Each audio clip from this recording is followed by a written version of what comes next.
Welcome back to another edition of Turf Talk. Vance, we're inside 4 weeks. Thought we'd take a break from discussing ABBA to get down to brass tacks on the Kentucky Derby field.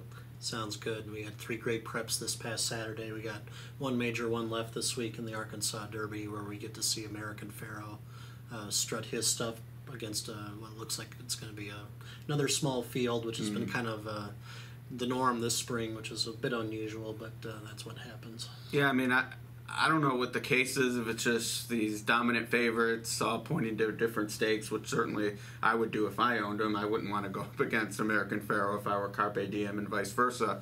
But another thing, really the attrition rate to me has been lower seemingly than years past.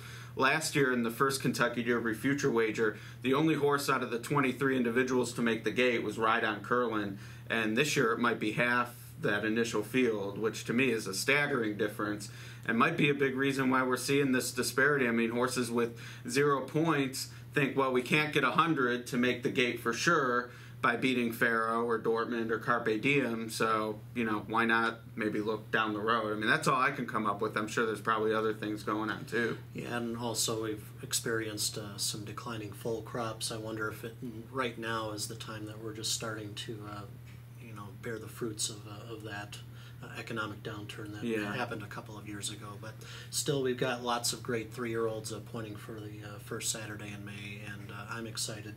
No, yeah, this is, I think, a fantastic group. The speed ratings have been consistent. The competition from the top horses has been consistent.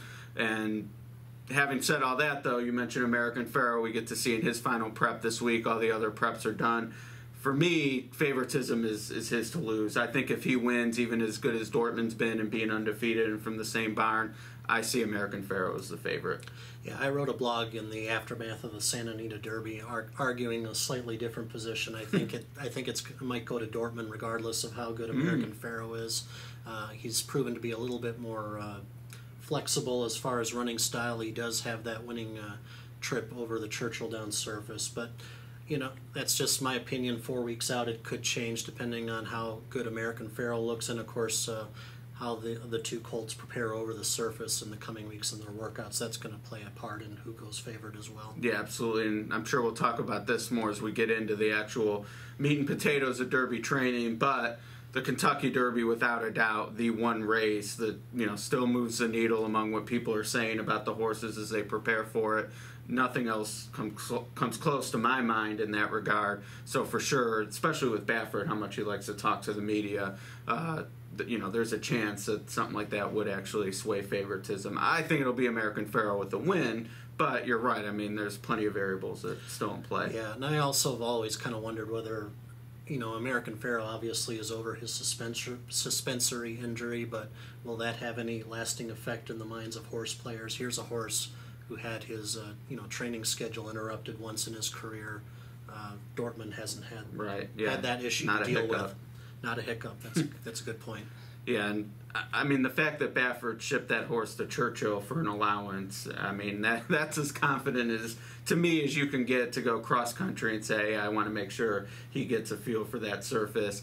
Now at the time, American Pharoah was on the sidelines and he may have thought, who knows when he'll be back, and everything's worked out. But to me, those are the top 2. We'll get into it more and more. But first, Champ's got to take care of business on Saturday. Absolutely, and it looks like he's going to have the same type of trip he had in the Rebel. He's probably going to go straight to the front and try and run them off their feet.